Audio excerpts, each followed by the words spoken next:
بسم اللہ الرحمن الرحیم۔ ماہ رمضان کے آغاز پر امام زین العابدین علیہ السلام کے دعا کا ترجمہ، کتاب صحیفہ سجادیہ۔ ساری حمد اس اللہ کے لیے ہے جس نے ہمیں حمد کی ہدایت دی ہے اور اس کا اہل قرار دیا ہے تاکہ ہم اس کے احسانات کا شکریہ ادا کرنے والوں میں شامل ہو جائیں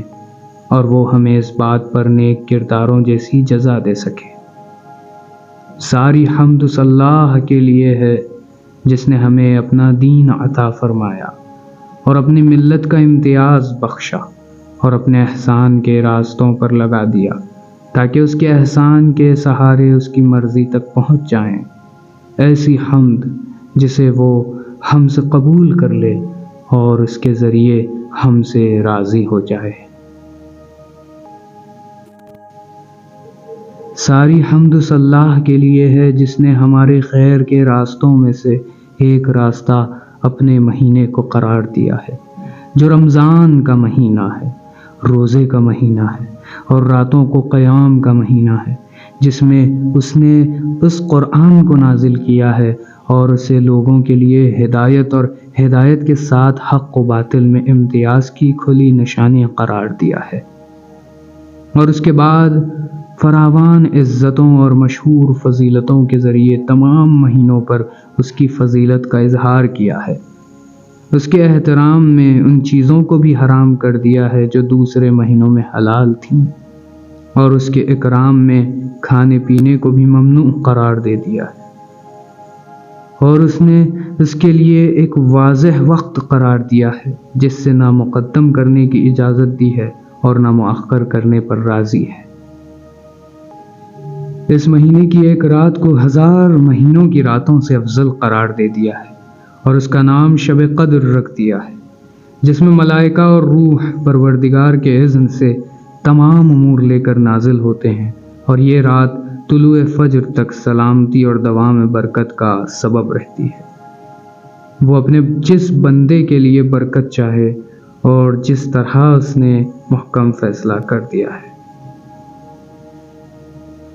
خدایا محمد و آل محمد پر رحمت نازل فرما اور ہمیں اس کی معرفت کی فضیلت اور اس کی حرمت کی جلالت اور اس میں تمام ممنوعہ امور سے تحفظ کا الہام عطا فرما، اور اس کے روزوں پر ہماری امداد فرما کہ ہم اپنے اعضاء کو تیری نافرمانی سے روک سکیں اور ان اعمال میں لگا سکے جو تجھے راضی کر سکے، تاکہ ہم کسی لغو بات پر کان نہ دھریں اور کسی لہو کی طرف جلدی سے نگاہ نہ کریں اور نہ کسی ممنوع شے کی طرف ہاتھ بڑھائیں اور نہ کسی حرام کی طرف قدم اٹھائیں، یہاں تک کہ ہمارے پیٹ بھی انہی چیزوں سے بھریں جنہیں تو نے حلال قرار دیا ہے، اور ہماری زبان بھی انہی باتوں سے گویا ہو جنہیں تو نے بیان کیا ہے، اور ہم صرف انہی اعمال کی زحمت اٹھائیں ثواب سے قریب تر بنا دیں، اور وہی افعال انجام دیں جو تیرے عذاب سے بچا سکیں۔ اس کے بعد ان تمام اعمال کو ریاکاروں کی ریاکاری اور ستانے والوں کے جذبہ شہرت سے پاک بنا دے، تاکہ ہم تیرے علاوہ کسی کو شریک نہ کریں اور تیرے ماں سوا کسی مطلوب کی آرزو نہ کریں۔ خدایا محمد و آل محمد پر رحمت نازل فرما اور ہمیں 5 نمازوں کے اوقات کی توفیق دے، ان حدود کے ساتھ جو تو نے معین کی ہیں اور ان واجبات کے ساتھ جنہیں تو نے فرض کیا ہے، اور ان وظائف کے ساتھ جو تو نے مقرر کیا ہے، اور ان اوقات کے ساتھ جنہیں تو نے معین کر دیا ہے، اور اس منزل نماز میں ہمیں ان کے مرتبے تک پہنچا دے جو اس کی منزلوں کے حاصل کرنے والے، اس کے ارکان کی حفاظت کرنے والے اور اسے بروقت ادا کرنے والے ہیں، جس طرح تیرے بندے اور رسول نے رکوع، سجود اور تمام آداب کو مقرر کیا ہے۔ مکمل طہارت اور پوری زندگی اور کامل و نمایاں خضوع و خشوع کے ساتھ، اور ہمیں توفیق دے کہ ہم اس ماہ مبارک رمضان میں اپنے قرابت داروں کے ساتھ نیکی اور صلہ رحم کا برتاؤ کریں، اور اپنے ہمسایوں کے ساتھ انعام و بخشش کا برتاؤ کریں، اور جو ظلم کرے ذریعہ پاک بنائیں، جو قطع کرے اس سے تعلقات قائم کریں، اور جو ظلم کرے اس کے ساتھ انصاف کریں، اور جو دشمنی کرے اس کے ساتھ معاملت آمیز برتاؤ کریں، علاوہ ان کے جن سے میری دشمنی تیرے بارے میں ہے اور تیرے لیے ہے، کہ ایسے دشمنوں سے ہم کسی وقت بھی محبت نہیں کر سکتے، اور یہ وہ گروہ ہے جس سے کسی قیمت پر صفائی نہیں کی جا سکتی اور صفائی نہیں ہو سکتی، اور ہمیں توفیق دے کہ اس مہینے میں پاکیزہ اعمال کے ذریعے تیرا قرب حاصل کریں، جو ہمیں گناہوں سے پاک بنا دے اور مستقبل کی زندگی میں عیوب سے بچا لے، تاکہ کوئی بھی فرشتہ تیری بارگاہ میں اس سے بہتر عمل نہ پیش کر سکے۔ خدایا میں تجھے اس مہینے کے حق اور ان بندوں کے حق کا واسطہ دے کر سوال کر رہا ہوں جنہوں نے اس مہینے میں ابتدا سے لے کر انتہا تک تیری عبادت کی، چاہے وہ ملک مقرب ہو یا نبی مرسل یا وہ بندے صالح جسے تو نے اپنا بنا کر رکھا ہے،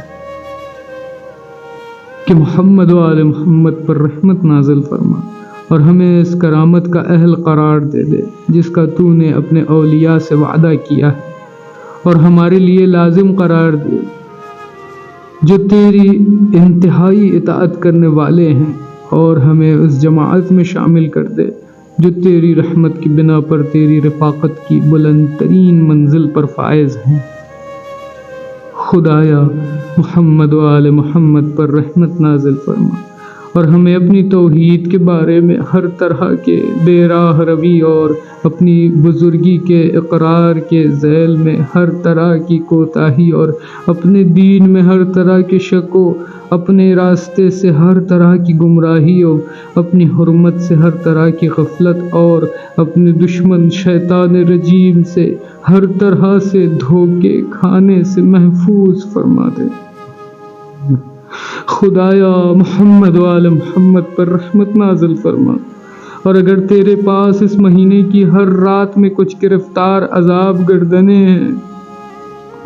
جنہیں تو آزاد کرتا ہے یا اپنی مہربانی سے معاف کرتا ہے، تو ہماری گردنوں کو بھی انہی گردنوں میں قرار دے دے اور ہمیں اس مہینے کے بہترین اہل و اصحاب میں شمار کر لے۔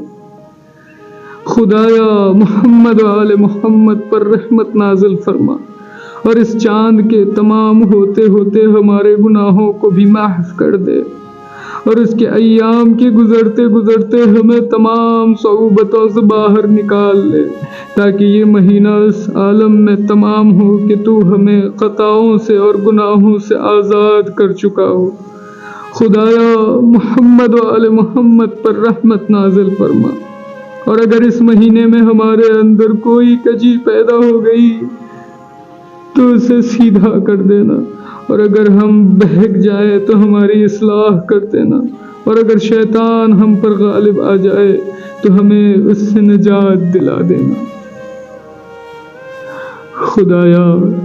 اس مہینے کو ہماری عبادتوں سے معمور کر دے، اور ہمارے سارے اوقات میں اس کی نماز، تضرع، زاری، خشوع و تذلیل پر ہماری امداد فرما، تاکہ نہ اس کا دن ہماری غفلت کا گواہ بنے اور نہ اس کی رات ہماری کوتاہیوں کی شہادت دے۔ خدایا اور جب تک ہمیں زندہ رکھنا، تمام مہینوں اور دنوں میں ہمارے لیل و نہار کو ایسا ہی رکھنا، اور ہمیں نیک بندوں میں قرار دے دینا جو تیری جنت کے وارث ہوں اور وہی ہمیشہ رہنے والے ہوں، تیرے دیے ہوئے کو تیری ہی راہ میں خرچ کریں، اور ان کے دل تیرے خوف سے لرز رہے ہیں کہ انہیں اپنے پروردگار کی بارگاہ میں واپس جانا ہے،